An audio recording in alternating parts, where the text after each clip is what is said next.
Dans cette vidéo, je vais vous montrer comment animer un objet. Dans Power Director, il y a une fonction qui permet de faire bouger un élément graphique à l'écran, et dans le cas de ce que nous avons fait pendant l'atelier vidéo magique, nous avons à des moments fait bouger des éléments, un nuage, même un personnage, et c'est ce que je vais vous expliquer dans cette vidéo. J'ai déjà monté un petit décor avec un ciel, un sol, une prairie, et puis j'ai mis un petit nuage, et je vais vous montrer comment on peut animer ce petit nuage. Il y a plusieurs façons. La première, c'est d'utiliser une fonction qui s'appelle image clé. On dit au petit nuage, au début de la séquence, ou là où je pose la tête de lecture, petit nuage, tu seras là, et je veux que tu te déplaces jusque là à tel moment de ma timeline. Et le logiciel, entre ces deux positions, va calculer un mouvement. Donc je vous montre comment ça se passe. On va dire que mon petit nuage,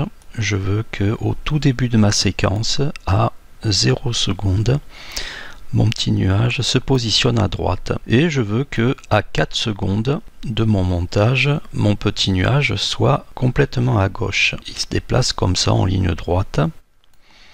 Donc je mets ma tête de lecture à 0 secondes, et je vais aller chercher dans cet onglet ici, image clé, je clique dessus, et ici j'ai un petit menu qui s'appelle attribut du clip. Je clique sur la petite flèche qui est à côté de l'attribut du clip, et ça me développe une série de paramètres. Ce sont des paramètres que l'on peut animer dans Power Director. Nous là, ce qui nous intéresse, on veut animer la position du nuage, on veut lui faire changer sa position. Je choisis donc en premier sur ma timeline là où je veux que mon nuage commence son mouvement. Là, tout simplement, on va choisir au tout début de la séquence à 0 secondes. Je vais placer une première image clé, ça va lui donner sa position de départ. Donc vous voyez ce petit losange qui est gris, qui devient jaune.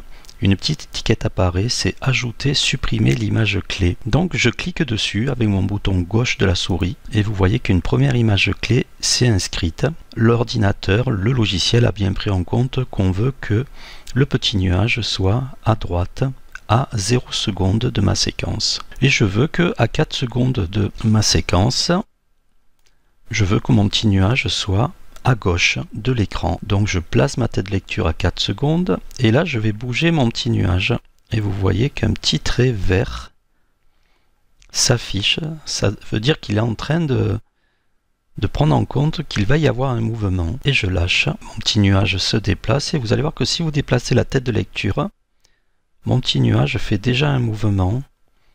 Le logiciel a déjà calculé son mouvement. Donc si je mets ma séquence en lecture, on voit que le petit mouvement s'opère tout simplement. C'est ainsi qu'on donne un mouvement à un objet dans Power Director. Dans d'autres logiciels aussi, les images clés, c'est quelque chose qui est beaucoup utilisé dans les logiciels de vidéo, et la plupart des logiciels ont aussi cette fonction. On peut paramétrer un mouvement à un objet.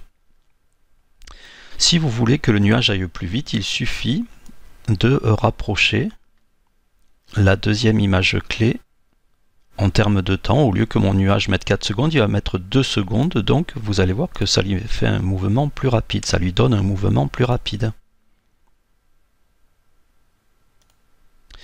Si vous voulez bouger donc les images clés, il faut vraiment aller chercher l'image et la déplacer là où vous voulez. Il faut faire attention de ne pas déplacer le nuage. Si jamais vous déplacez le nuage, ça lui donne un mouvement, ça va rajouter une image clé. Regardez, si je pose ma tête de lecture entre mes deux images clés et que je fais bouger mon nuage, ça va lui imprimer un nouveau mouvement, une nouvelle position. Donc vous voyez que là je l'ai fait descendre, et hop, il descend et il remonte ensuite récupérer sa première position. Et vous voyez que sur son trait de direction, de mouvement, il y a bien eu un changement. Et ainsi de suite, si je place ma tête de lecture entre ces deux images clés, que je bouge mon nuage, ça va imprimer un nouveau mouvement. Là, comme ça, on peut s'amuser aussi. Il y a beaucoup de possibilités, donc ça dépend ce qu'on a envie de faire. Alors pareil, tel que on a fait là pour la position, on peut également changer la grosseur du nuage.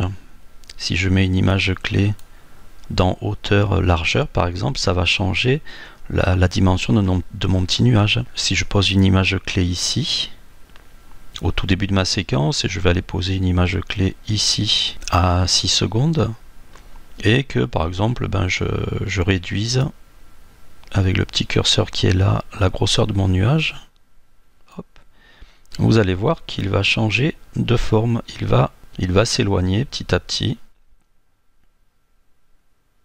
en faisant des petits bonds comme ça.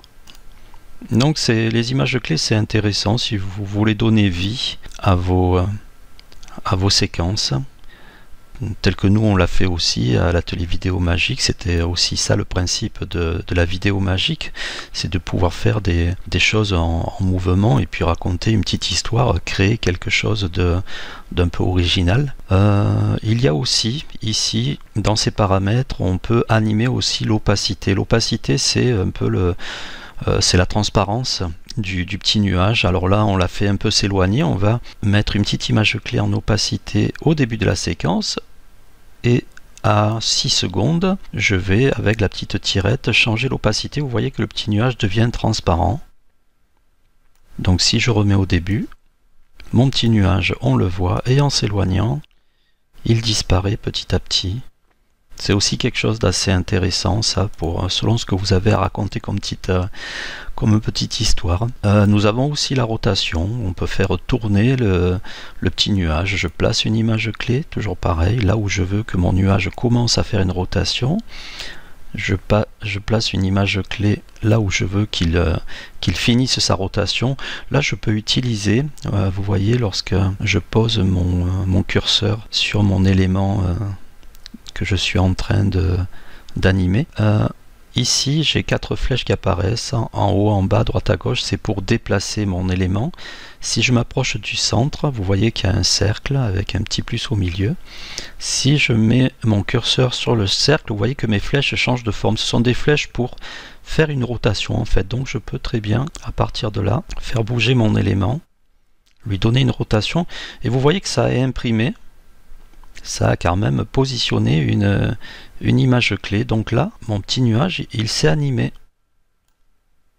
Avec tous les mouvements que je lui ai donnés, plus cette rotation que je viens de lui dire d'effectuer. Donc le logiciel l'a pris en compte et il fait tourner mon petit nuage. Voilà pour le principe. Ensuite, il y a beaucoup d'autres images clés. Je vous laisserai tester puisque le principe est le même pour ces attributs de mouvement, attributs du clip et mouvement d'objets. On peut très bien mettre autre chose aussi. Si je supprime, je peux mettre, pour raconter une petite histoire d'un petit vaisseau volant. Voilà, un petit vaisseau comme ça. On peut le mettre à l'extérieur de l'image. Hop. À l'extérieur de mon décor, je vais dans image clé, je fais première position, je vais revenir en arrière, je mets mon image clé ici. On peut démarrer pas forcément au début de la séquence, on peut dire à 1 seconde, je pose une image clé et à 6 secondes, je vais faire bouger mon petit vaisseau. Et il va traverser l'écran comme ça, voilà, je le sors de l'écran et je remets à 0. Et là, voilà, mon petit vaisseau traverse mon décor.